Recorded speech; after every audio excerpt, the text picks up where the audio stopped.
90s के दौर में जो भौकाल गोविंदा का रहा, शायद ही किसी और एक्टर का रहा होगा। लेकिन धीरे धीरे इस बड़े स्टार का स्टारडम कैसे ऊंचाइयों से जमीन पर लौट आया, बात करेंगे इस वीडियो में। साथ ही बात करेंगे गोविंदा और डेविड धवन के बीच हुई पूरी कंट्रोवर्सी के बारे में। साथ ही यूएस के उस होटल रूम में रानी मुखर्जी और गोविंदा के बीच में क्या कुछ चल रहा था, सारी चीजें कवर करेंगे इस वीडियो में। तो वीडियो शुरू करने से पहले अगर बहुत ज्यादा ही मन करे तो हमें सब्सक्राइब भी कर लीजिए। 21 दिसंबर 1963 को मुंबई में एक एक्टर अरुण आहूजा और उनकी वाइफ निर्मला देवी के यहाँ एक बच्चे का जन्म होता है और नाम रखा जाता है चीची। चीची यानी छोटी उंगली। इस नाम के पीछे एक रीजन ये भी दिया जाता है कि गोविंदा अपने घर में सबसे छोटे बच्चे थे। खैर, इस नाम के साथ गोविंदा अपनी पूरी जिंदगी तो नहीं काट सकते थे, इसीलिए स्कूल में नाम लिखाया जाता है गोविंदा अरुण आहूजा। अब स्कूलिंग के बाद आहूजा साहब अपने बेटे को वर्धक कॉलेज भेजते हैं, जहां थोड़े बहुत हाथ पैर मारने के बाद Govinda finally bachelor of commerce में एक डिग्री हासिल कर लेते हैं। इसके बाद उनके फादर उन्हें फिल्मों में करियर बनाने का सजेशन देते हैं, जहां थोड़ी बहुत नानुकुर के बाद गोविंदा इस बात को मान ही लेते हैं। 1988 में बी.आर. चोपड़ा के महाभारत में गोविंदा को अभिमन्यु का रोल ऑफर होता है। इसके लिए गोविंदा बाकायदा ऑडिशंस भी देते हैं, लेकिन उसी दौरान उन्हें एक फिल्म में लीड रोल मिल जाता है और फिल्म का नाम होता है तन बदन। इसी वजह से गोविंदा इस अभिमन्यु के कैरेक्टर को ठुकरा देते हैं और बाद में इस कैरेक्टर को करते हैं मयूर वर्मा। 1986 का साल आता है और गोविंदा की पहली फिल्म रिलीज होती है इल्जाम। इसके बाद फिल्म आती है लव 86 और दोनों ही फिल्में बॉक्स ऑफिस को एकदम फोड़ कर रख देती हैं। इसके बाद से ही गोविंदा पब्लिक की नजरों में छा जाते हैं और उनका करियर भी चल निकलता है। फिल्म इल्जाम की शूटिंग के दौरान गोविंदा की मुलाकात नीलम से होती है और कहते हैं शूटिंग के दौरान गोविंदा और नीलम काफी करीब आ जाते हैं। दोनों शादी करने वाले होते हैं, लेकिन माँ को तो कुछ और ही मंजूर था। गोविंदा की माँ ने सुनीता नाम की एक लड़की देख रखी थी और फाइनली गोविंदा को उसी से शादी भी करनी पड़ जाती है।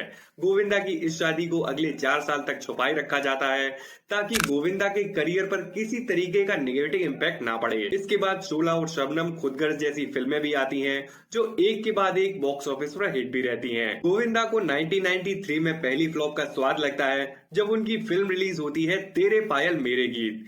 खैर, ये फिल्म इतनी सीरियस फ्लॉप भी नहीं होती कि उन्हें अपने करियर को लेकर टेंशन हो। इसके बाद आती है फिल्म आंखें, जो गोविंदा के करियर की पहली ब्लॉकबस्टर थी और उनके छोटे मोटे पुराने पापों को भी धो डालती है। 1994 के पूरे ही साल गोविंदा फ्लॉप और एवरेज के बीच में झूलते रहते हैं, लेकिन इसके बाद डेविड धवन कुली नंबर 1 जैसी फिल्म लेकर आते हैं, जिसमें 2 बीवियों वाला वो पुराना कॉन्सेप्ट एक बार फिर से चल निकलता है और फिल्म को तमगा मिलता है हिट का। 96 का साल गोविंदा के लिए और भी ज्यादा डिप्रेसिव होता है, जब उनकी एक के बाद एक फिल्में लगातार पिट रही होती हैं।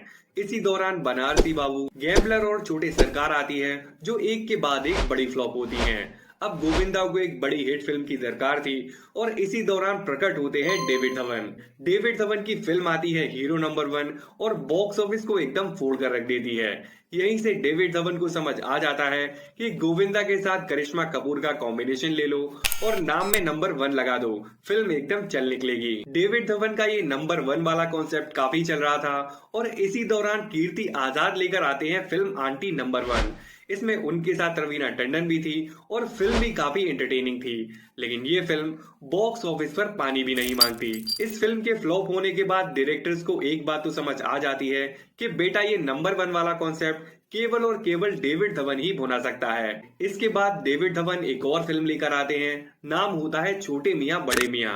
1998 की ये फिल्म बहुत बड़ी हिट साबित होती है और बॉक्स ऑफिस पर गोविंदा एक बार फिर से छा जाते हैं। 1999 में डेविड धवन का ये नंबर 1 वाला कॉन्सेप्ट एक बार फिर से कॉपी किया जाता है और कुकू कोहली लेकर आते हैं अनाड़ी नंबर 1। कुकू कोहली की ये फिल्म एक एवरेज सा बिजनेस करती है और एक सेमी हिट बनकर रह जाती है और ये नंबर 1 वाला कॉन्सेप्ट एक बार फिर से नहीं चलता। ये वही दौर था जब गोविंदा के साथ रवीना टंडन को लेने का ट्रेंड पूरे फिल्म इंडस्ट्री में छा रखा था और इसी ट्रेंड को फॉलो करते हुए विमल कुमार लेकर आते हैं फिल्म राजा जी।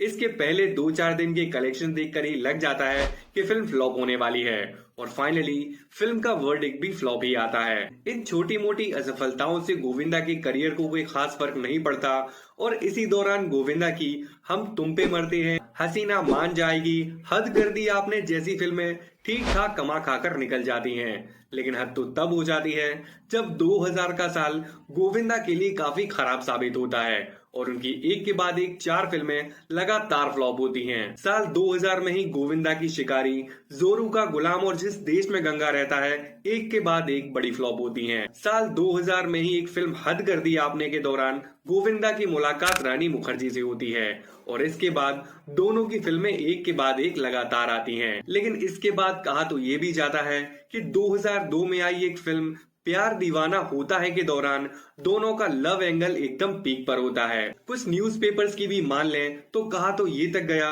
कि दोनों जब यूएस और यूके में शूट कर रहे थे तो एक प्राइवेट होटल में दोनों को स्पॉट किया गया। फिर कुछ चीजें तो यहाँ तक गईं और कहा गया कि गोविंदा और रानी मुखर्जी उस होटल रूम में नेकेड थे।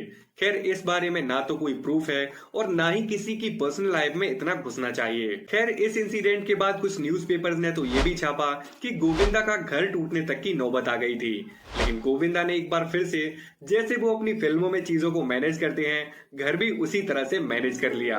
गोविंदा के रेंग कर चल रहे करियर को बचाने के लिए एक बार फिर से डेविड धवन आते हैं और फिल्म लाते हैं जोड़ी नंबर 1, यानी वो नंबर 1 वाला कॉन्सेप्ट अभी भी पुराना नहीं हुआ था। इस फिल्म में उनके साथ संजय दत्त और ट्विंकल खन्ना भी थी और जैसा कि उम्मीद थी फिल्म सुपरहिट हो जाती है। लेकिन टाइम कभी एक जैसा नहीं रहता, या फिर कह लीजिए कि भगवान भी मजे लेने के मूड में था, या फिर कह लीजिए कि अब गोविंदा का करियर डेविड धवन के बूते भी संभलने वाला नहीं था। और इसके बाद 2001 से 2003 के दौरान गोविंदा ने एक के बाद एक लगातार 6 फ्लॉप फिल्में दी। इनमें से भी कई सारी फिल्में आपने शायद टीवी पर देखी हो और आपको लगता हो कि ये हिट फिल्में रही होंगी, लेकिन वास्तव में ये एक बहुत बड़ी फ्लॉप थी। इनमें शामिल थी आमदनी अठन्नी खर्चा रुपया, क्योंकि मैं झूठ नहीं बोलता, चलो इश्क लड़ाएं और एक और एक 11। कहते हैं यहीं से गोविंदा के करियर का डाउनफॉल शुरू हो गया और कई सारी रिपोर्ट्स की माने तो कहा यहाँ तक गया कि गोविंदा अब पहले जैसे नहीं रहे और सेट पर भी लेट आने लगे। खैर इतनी सारी असफलताओं को किनारे रखकर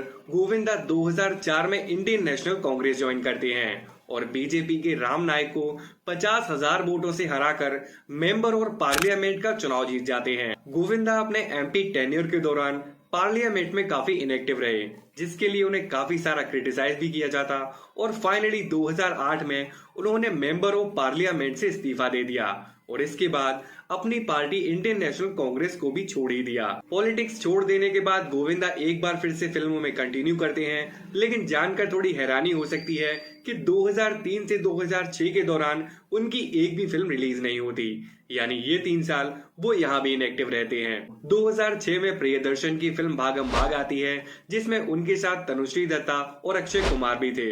फिल्म सुपरहिट हो जाती है, लेकिन गोविंदा का करियर कभी भी सीधे सीधे नहीं चल सकता, क्योंकि इसके बाद चल चलाचल और मनी है तो हनी है जैसी फिल्में एक के बाद एक बहुत बुरी तरह बिकती हैं। 2009 में डेविड धवन एक बार फिर से गोविंदा के करियर को रिवाइव करने की कोशिश करते हैं और फिल्म आती है पार्टनर। फिल्म में उनके अलावा कटरीना कैफ और सलमान खान भी थे और फिल्म सुपरहिट हो जाती है, लेकिन फिल्म के सुपरहिट होने में गोविंदा का हाथ दूर दूर तक नजर नहीं आता। पार्टनर के हिट होने के बाद गोविंदा की लाइफ में एक और भूचाल आता है और कहते हैं कि ये भूचाल गोविंदा के करियर को ऑलमोस्ट खा ही जाता है। कहते हैं गोविंदा एक बार डेविड धवन को एक फिल्म का सब्जेक्ट समझा रहे थे और इसी दौरान डेविड धवन ने बिना गोविंदा को बताए उस फिल्म पर काम शुरू कर दिया। ये फिल्म थी 2013 में आई चश्मे बदूर। फिल्म में अली फजर, तापसी पन्नू और दिव्येंदु शर्मा भी थे और फिल्म सुपरहिट हो जाती है। इस फिल्म के बाद गोविंदा और डेविड धवन के बीच एक बड़ी अनबन हो जाती है और कहते हैं गोविंदा के करियर के डाउनफॉल में यही सब कब्र की आखिरी कील साबित होती है। 2009 के बाद गोविंदा की हालत और ज्यादा खराब हो जाती है जब वो पार्टनर के बाद एक 8 फ्लॉप फिल्में देते हैं। इनमें शामिल थी रंगीला राजा, लाइव पार्टनर और डू नॉट डिस्टर्ब। इसके बाद गोविंदा किसी फिल्म में ना के बराबर नजर आए। वो या तो किसी डांस शो में जज नजर आते या फिर किसी फिल्म में गेस्ट अपीयरेंस। फिलहाल गोविंदा का एक YouTube चैनल भी है जहां वो कई सारे गाने भी पोस्ट करते रहते हैं। गोविंदा की लाइफ से जुड़े इस वीडियो में फिलहाल इतना ही। आप हमें इंस्टाग्राम पर भी फॉलो कर लीजिए। This is the end of our video. This is Aditya signing off.